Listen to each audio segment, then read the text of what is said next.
আসসালামু আলাইকুম সুপ্রিয় দর্শক, দেশের মানুষ এখন ভালো আছে না খারাপ আছে, আসুন এই বিষয়ে কিছু কথাগুলো শুনে আসি। ভিডিওটা দেখি, কথাগুলো শুনি, তারপর কিছু বলি। বুঝাইছে সোনার বাংলা হইব, অনেক সোনার বাংলা দেখতে পাচ্ছেন।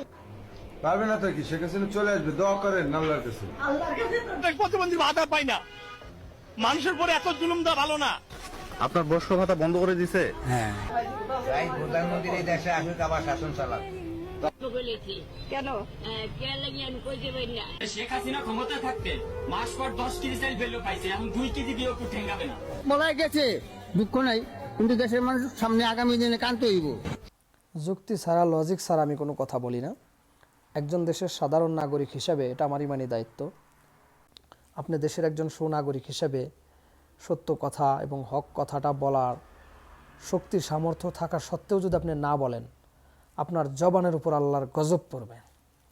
আমি একজন সাধারণ নাগরিক হিসেবে, একজন প্রবাসী হিসেবে, একজন রিমেটেড যোদ্ধা হিসেবে যে ইনফরমেশনগুলো দিব, যেই তথ্যগুলো দিব, একটা অযৌক্তিক এবং মিথ্যা বানোয়াট ভিত্তিহীন কোনো কথা আমি বলবো না। মানুষকে বিভ্রান্ত করা এটা আমার কোনো কাজ না। আজ থেকে 5 বছর আগে আমি একটা ভিডিও পোস্ট করছিলাম আমার টুইটার অ্যাকাউন্টে। বলেছিলাম যে শেখ হাসিনা ছাড়া এই দেশে যেই ক্ষমতা আসবে 6 মাসের মধ্যে তার জনপ্রিয়তা হারাবে। 6 মাস কিন্তু হয় নাই, এখনও 2 মাসও হয় নাই। মানুষ এখনই হাহাকার লেগে গেছে, বলে আগে তো বিদ্যুৎ থাকতো, এখন বিদ্যুৎ থাকে না, কলকারখানা বন্ধ, উৎপাদন করতে পারছে না, শ্রমিকরা বেকার হয়ে যাচ্ছে। আজকে এই বিষয়গুলো আমি নির্ভুল তথ্য দিব। শেখ হাসিনার সরকার প্রবাসীদেরকে একটা সম্মান করত, 3% প্রণোদনা দিত, অর্থাৎ 1 লাখ টাকা বৈধভাবে পাঠালে 3000 টাকা বোনাস দিত। এই সরকার সেটা বন্ধ করে দিছে। এর জন্য শেখ হাসিনার সরকার 8000 কোটি টাকা প্রতি বছর বাজেটে প্রবাসীদের জন্য রাখত, এবং বয়স্ক ভাতা, বিধবা ভাতা, প্রতিবন্ধী ভাতা, এই সকল সুযোগ সুবিধার জন্য শেখ হাসিনার সরকার 56,000 কোটি টাকা প্রতি বছরে রাখত। ইন্নর সরকার এসে সেটা বন্ধ করে দিয়েছে। পদ্মা সেতু বানাতে খরচা হয়েছে 32,000 কোটি টাকা, আর শেখ হাসিনার সরকার 56,000 কোটি টাকা শুধু এই মানুষের, অসহায় মানুষের জন্য বাজেটে রাখত। তা আপনি এগুলো বন্ধ করে দিচ্ছেন, তো এই টাকা কী করবেন? এই টাকা দিয়ে তো অবশ্যই দেশের জন্য কিছু করা সম্ভব। তা আপনারা দেখেন, উনি যদি 2 বছর ক্ষমতায় থাকে অথবা 1 বছর থাকে, দেখেন কি করে। উনি দেশটা বিক্রি করে এই দেশকে লুটে পুটে উনি চলে যাবে। আজকে বলে যাচ্ছে, লিখে রাখেন, 1971 সালে ওনার বয়স ছিল 31 বছর। উনি দেশের প্রতি সম্মান রেখে কেন যুদ্ধে অংশ নেয় নাই? করোনা ক্রাইসিসের সময় উনি মানুষকে পাশের চাল দিয়ে সহযোগিতা করে নাই। উনি ইসরায়েলকে সহযোগিতা করে। লেবাননে হামলা হয়েছে ইসরায়েলের, প্রায় 100 বাঙালি মারা গেছে, তথ্যগুলো দিচ্ছে না। তারা তো যুদ্ধ করতে চায় নাই, কই তাদের বিরুদ্ধে তো এই সরকার কোনো পদক্ষেপ নিচ্ছে না। আর ছাত্ররা পুলিশের উপর হামলা করে, সেনাবাহিনীর উপর হামলা করে, আন্দোলন করতে গিয়ে মারা গেছে, সরকারের সাথে যুদ্ধ করতে গিয়ে, রাষ্ট্রের সাথে যুদ্ধ করতে গিয়ে তারা মারা গেছে। এটাকে কে বলবে গণহত্যা?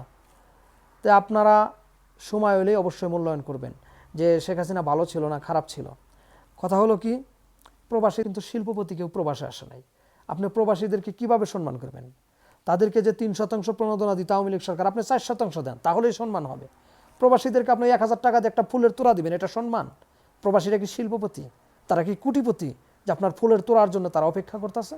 অনেক প্রবাসী আছে তারা ঠিক মতো খেতে পারে না, বৈধ পথে টাকাও পাঠাতে পারে না। যদি এখন বলেন যারা টাকা বেশি পাঠাইছে তাদেরকে সম্মান করা হবে, আচ্ছা ভালো কথা। এইভাবে যদি করা হয় তাহলে আমার 10 গ্রামের মধ্যে যদি একজন পায় তাহলে আমি পাবো, বাস্তব যেটা। কারণ আমি কমপক্ষে প্রতি মাসে 5 জন 6 জন 10 জনের টাকা পাঠাইতাম আমার আকামা দিয়ে, আমার ব্যাংক অ্যাকাউন্ট থেকে, কারণ অনেকের আকামা নাই। তা আমি হিসাব করলে এই 16-17 বছরে কমপক্ষে আমি 6 মিলিয়ন সৌদি রিয়াল পাঠাইছি দেশে বৈধ পথে। তো সম্মানটা তো আমি পাবো। কি পুরস্কার দিবেন? 21শে পদক দিবেন? এই 1.5 কোটি প্রবাসী আছে, তো 1 লাখ মানুষেরও তো সেই সম্মান দেওয়াটা সম্ভব না। পদক মর্যাদা দেওয়া হবে, যাকে 21শে পদক দেওয়া হবে সে একজন সচিবের সমান মর্যাদা পাবে যতদিন বেঁচে আছে। এটা কি আদৌ দেওয়া সম্ভব? তো প্রবাসীদেরকে কিভাবে সম্মান করবে? এই সুযোগ সুবিধাগুলো বন্ধ করে এটা কিভাবে সম্মান করা হবে? আমার তো মাথায় ধরছে না। দেশকে ধ্বংস করে চলে যাবে, এগুলো লিখে রাখেন। ধন্যবাদ সবাইকে, ভালো থাকবেন। জয় বাংলা, জয় বঙ্গবন্ধু।